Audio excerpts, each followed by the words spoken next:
ODD TV. I've got one that can see.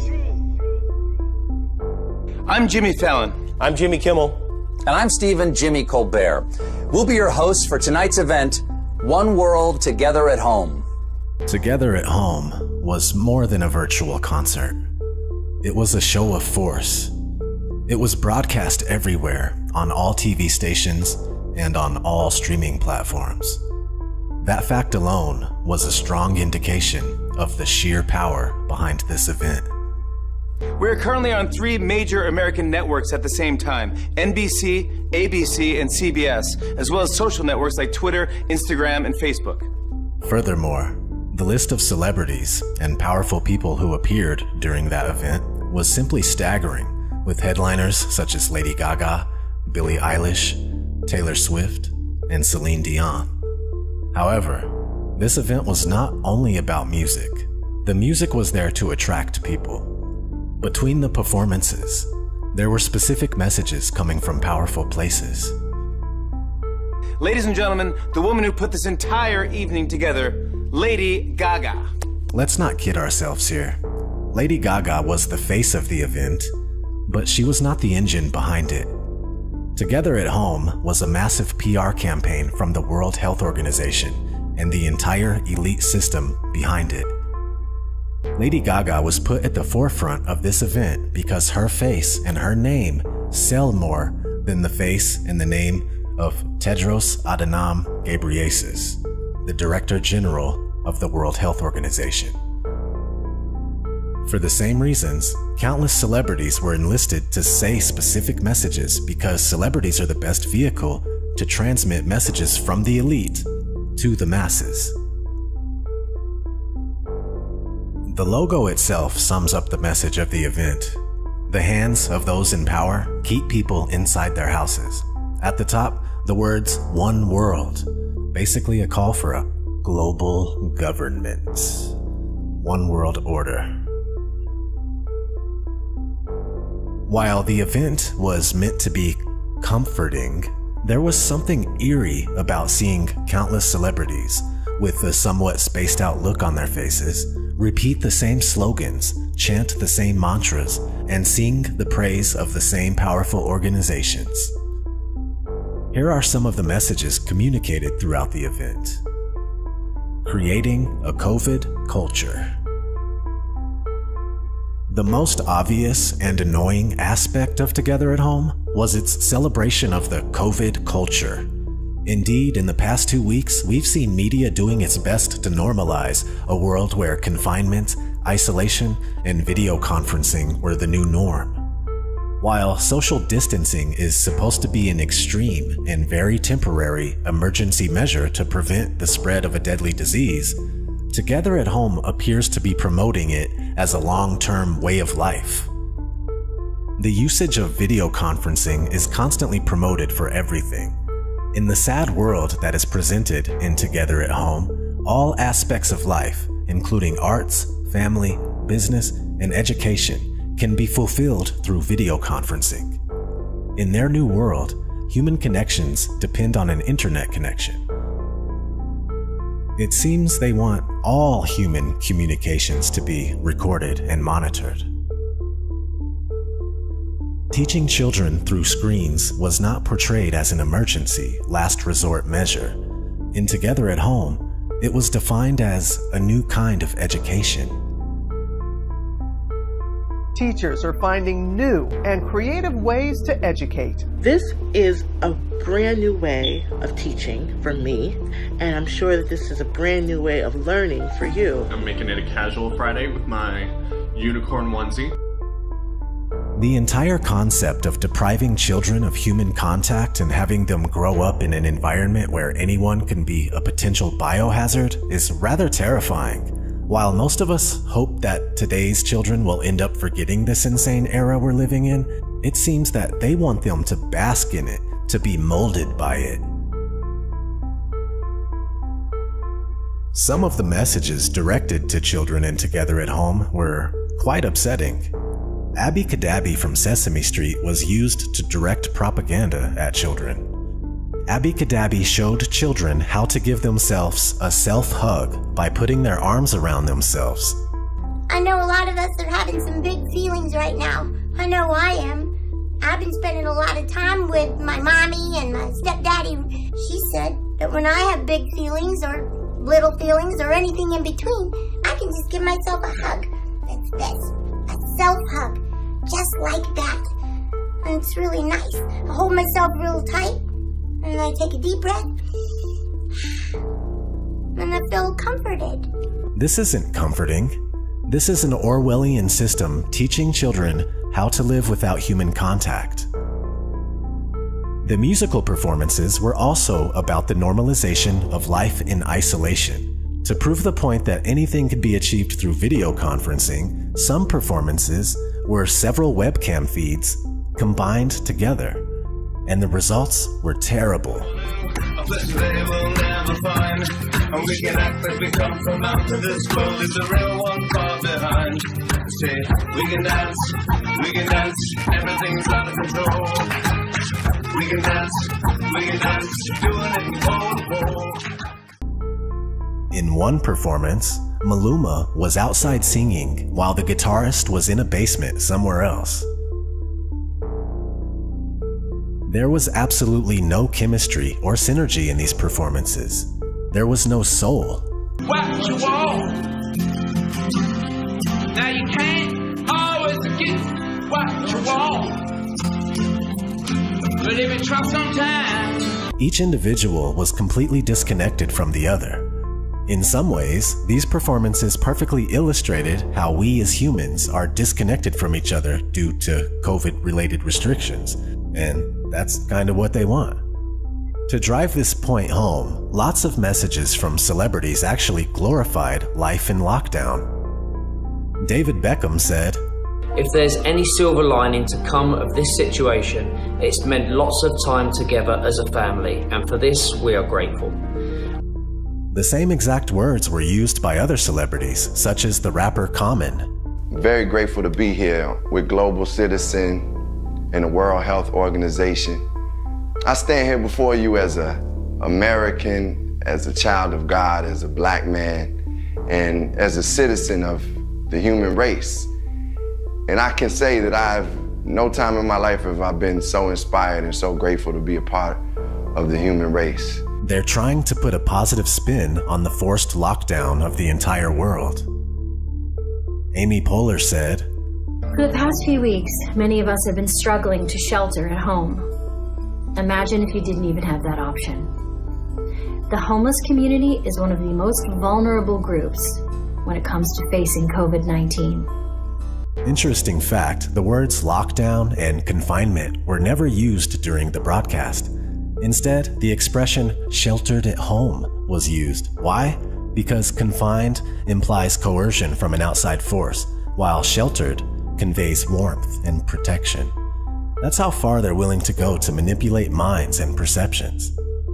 Also, one must love the fact that millionaires and billionaires are telling hardworking citizens that at least they're not homeless.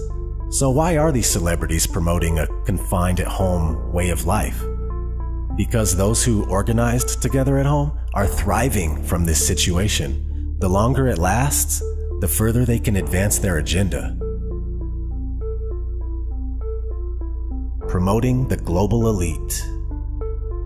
The main goal of Together at Home was to put at the center stage powerful elite organizations that work at an international level, beyond national borders, such as the World Health Organization and the United Nations. They're telling people, we're taking charge of this situation.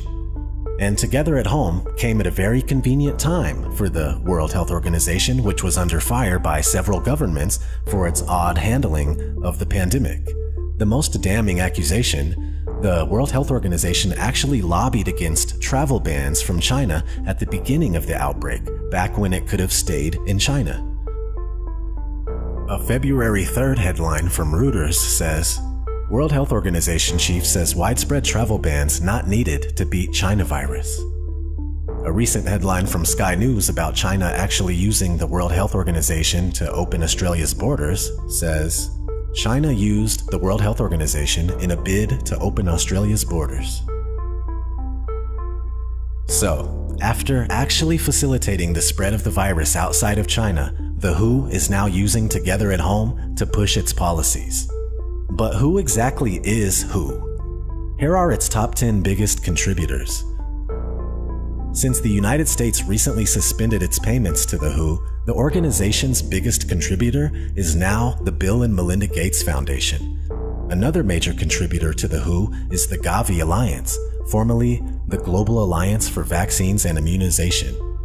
Both of these organizations are also a part of ID 2020, an organization that is advocating for the use of vaccines to implement a global digital ID system using tattoos or microchips. Of course, Bill Gates had to be in Together at Home. To present him, host Stephen Colbert said, "Right now, one of the most difficult things about our current ordeal is that we don't know how long it will last. At times like this, I'd turn to one of the smartest guys I know. So tell us, Bill, Melinda, how much longer will we be dealing with all this?" And then Bill Gates responds, "The eventual end comes when we get a vaccine that protects all of us, not just in the US and the entire world. There's a lot of vaccine candidates that we're backing, and I'm optimistic by late next year, one of those will come out. And we need to make sure that gets out to everyone in the world." In other words, no freedom without a vaccine. This theme is repeated by several people throughout the broadcast. David D. Ho used his credibility as an MD to push the same message. "I have no doubt that science will come through, but our work will take time. Please buy us that time. The world must act as one now. Let's stay at home together, flatten the curve together, and give scientists the time needed to develop solutions to end this pandemic." In other words, no freedom without a vaccine. Actor Henry Golding was used to praise Gavi. He says, The organization is also working to make sure that once a vaccine is ready, it will be available to anyone who needs it.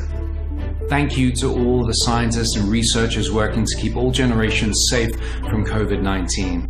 Throughout the event, the messages were so repetitive and carefully worded that we were basically swimming in neuro-linguistic programming. While most messages began by thanking healthcare workers because they needed something that everyone could agree on, the messages quickly moved to the subtle promotion of a global government through the use of specific phrases. The Director General of the World Health Organization had a word to say. "Today, we come together as one to express our common humanity. COVID-19 has taken so much from us, but it has also given us unique opportunity to put aside our differences, to break down barriers. I want to thank Lady Gaga, the many artists and humanitarians, global citizen, my friend Hugh Evans, and the United Nations for bringing us together as one world, together at home." Other figures from the United Nations had similar messages. The United Nations Secretary General also addressed the world. Guterres said, "Together, we will defeat this virus and rebuild a fairer world as united global citizens and United Nations."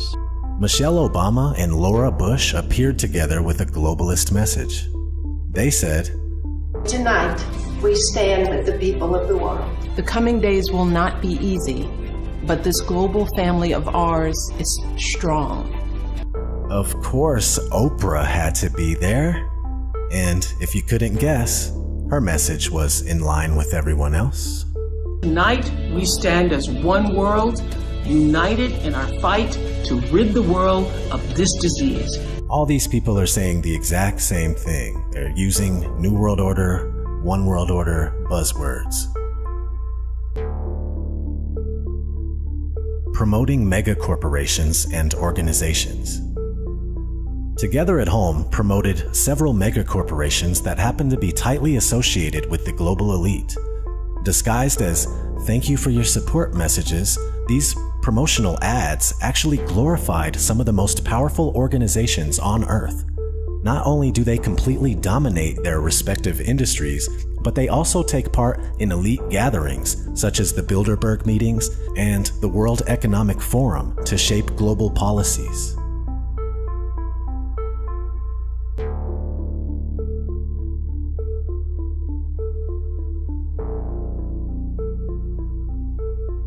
There was an ad for the Rockefeller Foundation.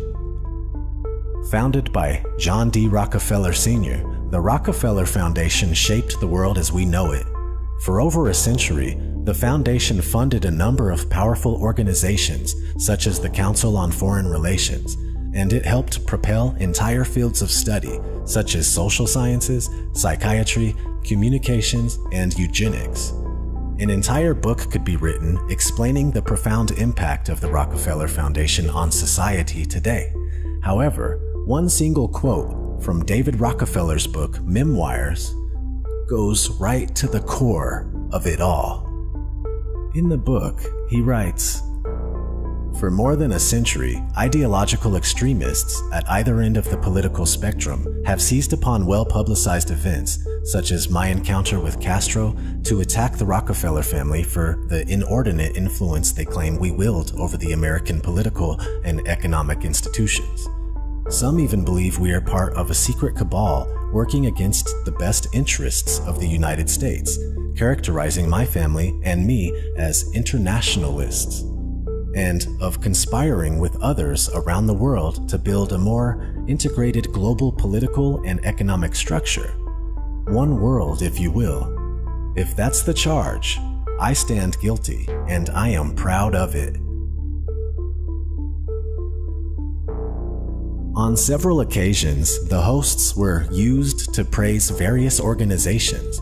It was a sad sight to see. In one skit, Jimmy Kimmel thanked Apple for its generous donation to the World Health Organization. He also thanked Apple for babysitting his children for the past month.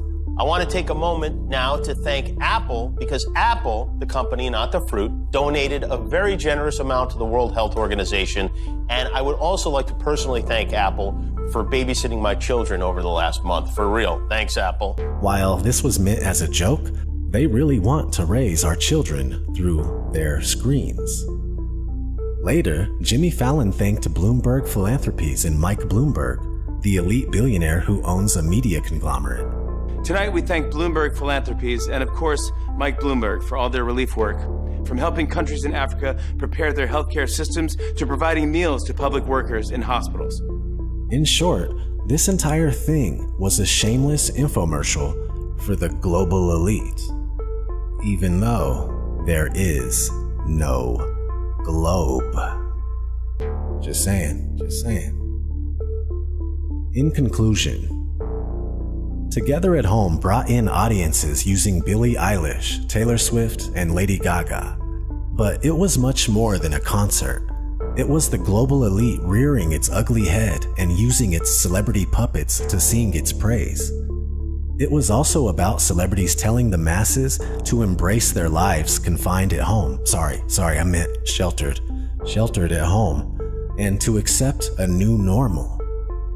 This event was tailored for the World Health Organization in order for them to take center stage during this crisis. I did air quotes because you can't see me, but air quotes. Crisis. So they can allow their contributors, such as Bill and Melinda Gates Foundation, to gain positions of authority. They are directing humanity towards the one world order, quick, fast, and in a hurry. The little bit of privacy and rights we still have left are quickly being undermined in order for the elite's ultimate dream to become a reality. The one world system that we are now entering will be the end of any and all freedoms that we once held near and dear to our hearts. If that makes you upset, remember, you can always give yourself a self-hug. This has been ODD TV. Thanks for watching. Kill the programming and never sleep again. Take care.